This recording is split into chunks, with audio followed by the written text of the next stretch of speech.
Hey, second graders! Today we are going to do Module 7, Lesson 21.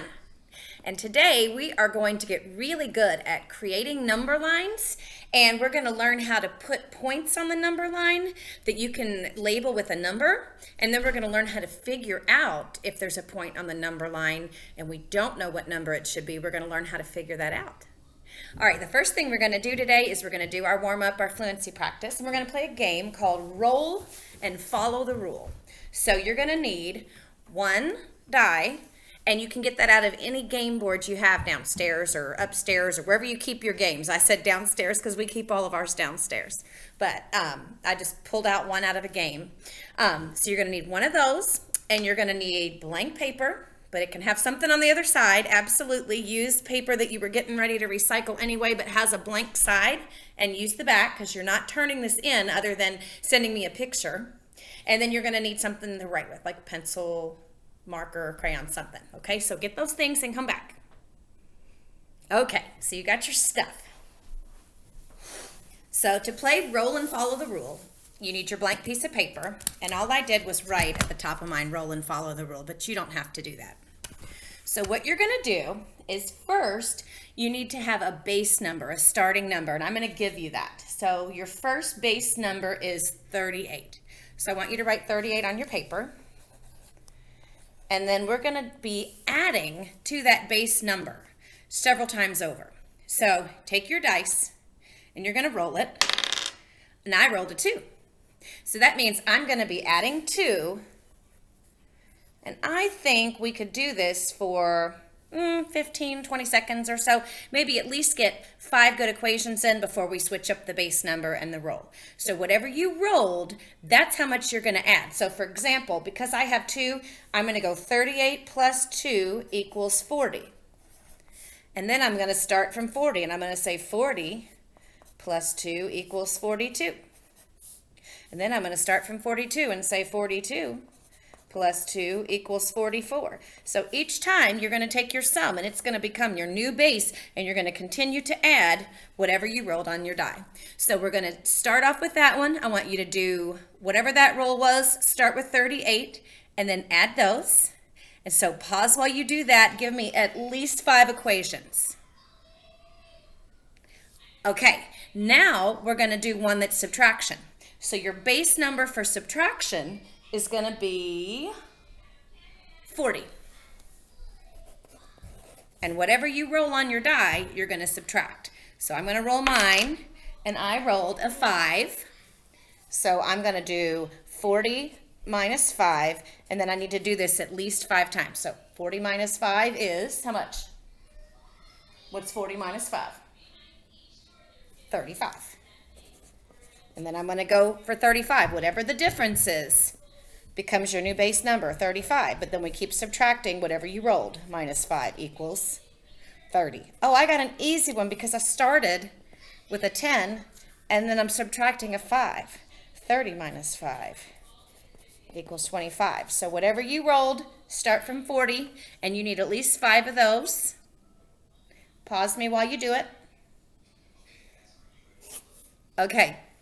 Next round, let's do an addition one, and let's have your base number be 156. And then you're going to add on whatever you roll, and give me 5 equations. Go.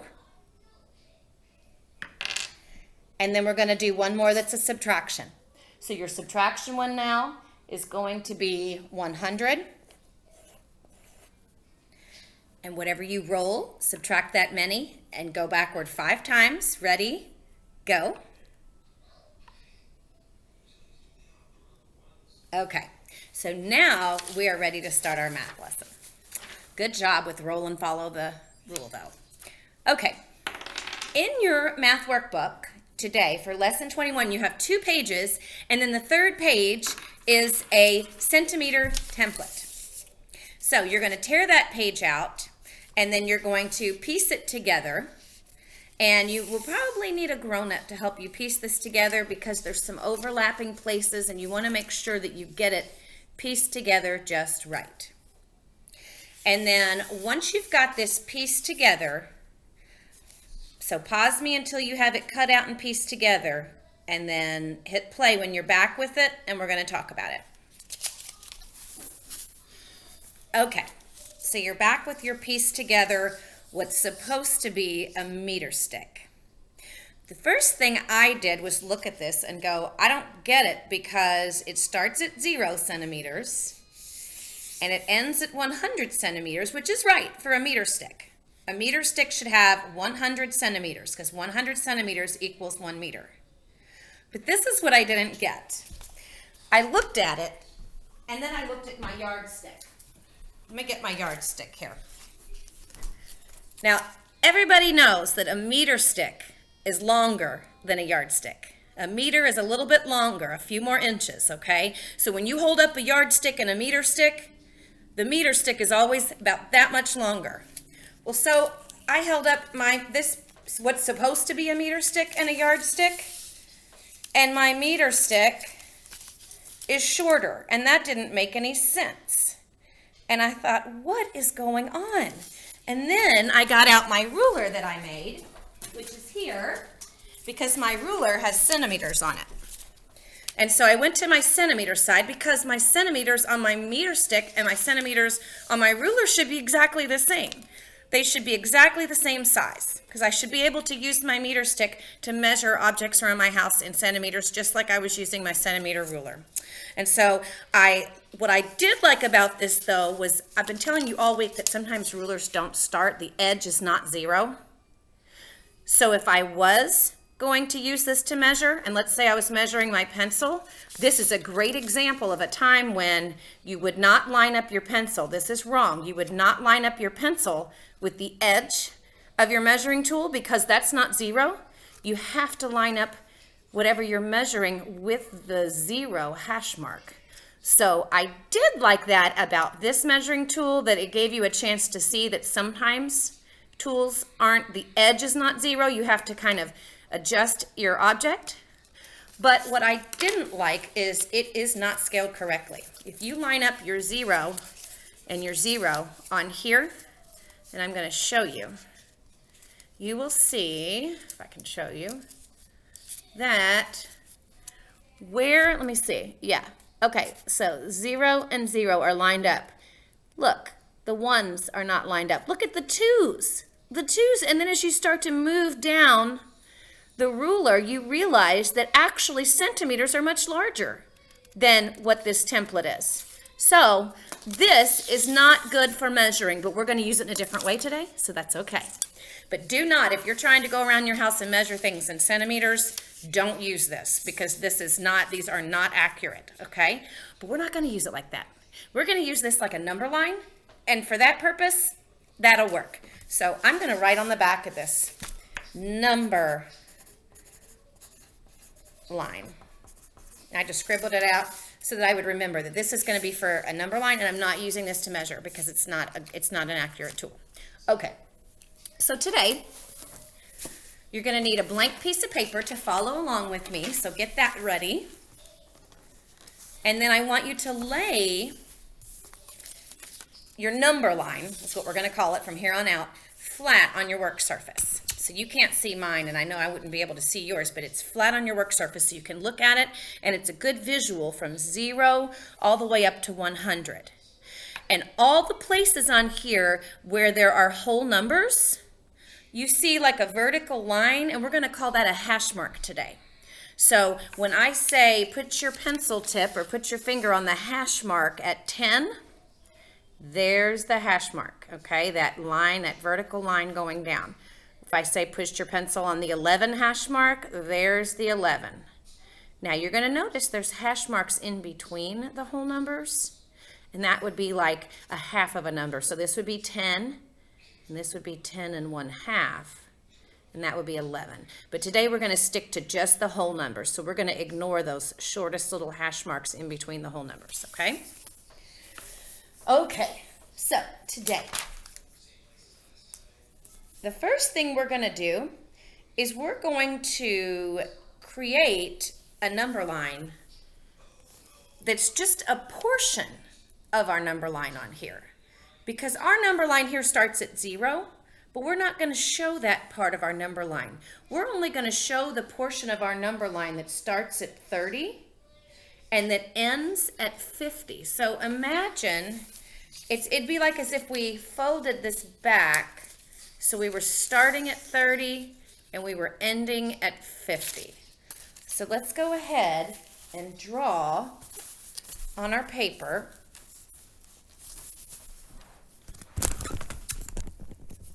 a straight line, as straight as you can. That's pretty not straight, but I'm trying here. And let's make this be 30. There's my hash mark for 30. And then let's make this hash mark here be 50. So this is just like a little chunk of our actual number line that we have in front of us. We're only showing the part from 30 to 50, okay? Now, what I want you to do is take your pencil now and split this number line into 2 equal parts. What place would this be? If this is 30 and this is 50, what number would go exactly halfway between 30 and 50? Yeah, 40. You're going to put a 40 there.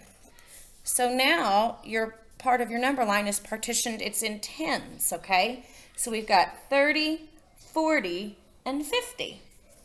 Okay, now I want you to make a hash mark now halfway between 30 and 40. Now you may know what that point is supposed to be, but we're going to leave it a mystery for someone else. We're going to label it A. And so when I say put your pencil on point A, there it is, but you haven't told anyone what that number should be. Now, I want you to let's do the same thing between 40 and 50. I want you to partition that in half, and I want you to put below that hash mark the letter B. Okay. Now, I want you to look at your number line and lay it down. And like I said, I'm sure you've already figured it out, but looking at your number line, what number is halfway between 30 and 40? 35, exactly. So A, if someone said, what is point A? We would say A is 35. And I wrote A equals 35 on here. We can do the same thing for point B. We can look halfway between the 40 and the 50, and point B is, say it out loud, 45. Yes. Okay. All right, now we're going to do another number line. We're going to kick this up a notch, okay? So get another piece of paper that you can write on, a back of something somewhere. And now, get mine clipped up here. And this time,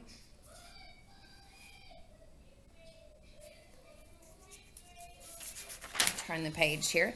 This time, we're going to think about this number line here, and we're going to start the number line past our number line. So go ahead and draw me a straight line. And right here, we're going to call this point right here, this is 100. Now, as you know, as you look at your number line ends at 100. So we're going to be extending this number line on past 100.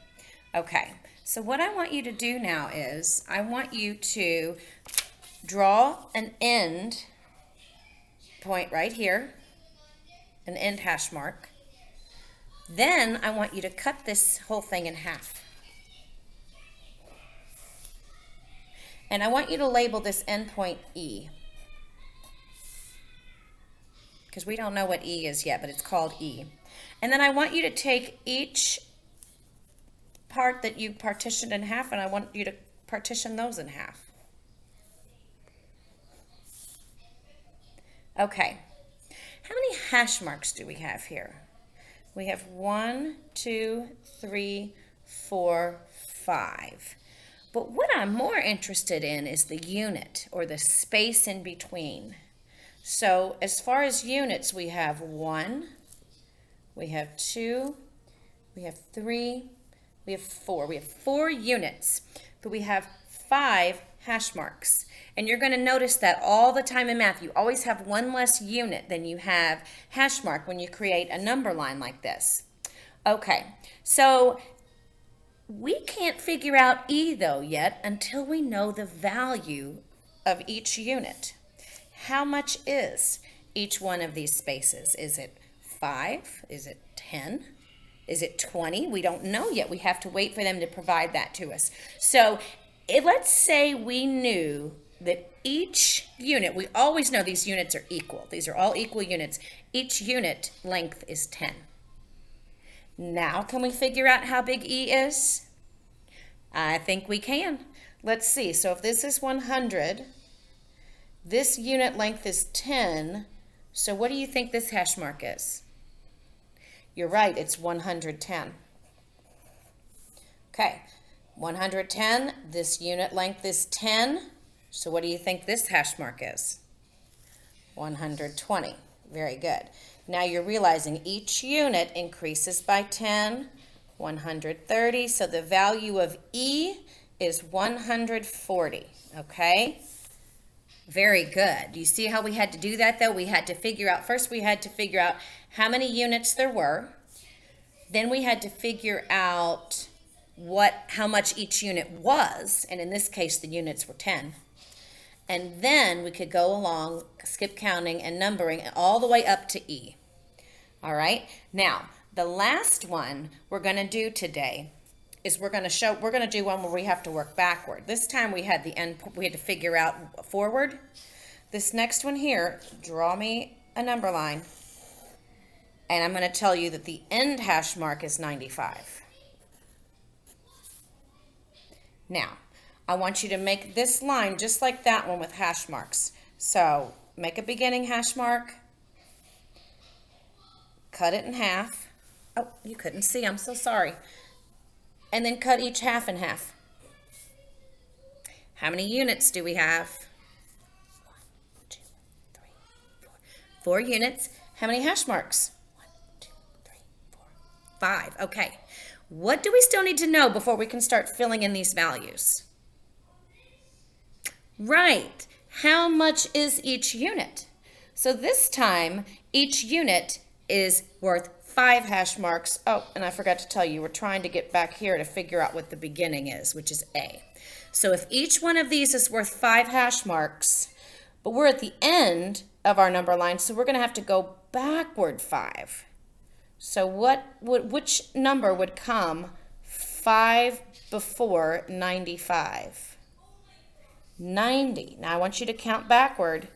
Pause me, see if you can figure out what A is, and then unpause me and I'll show you. Okay, so you found that this was 85, 80,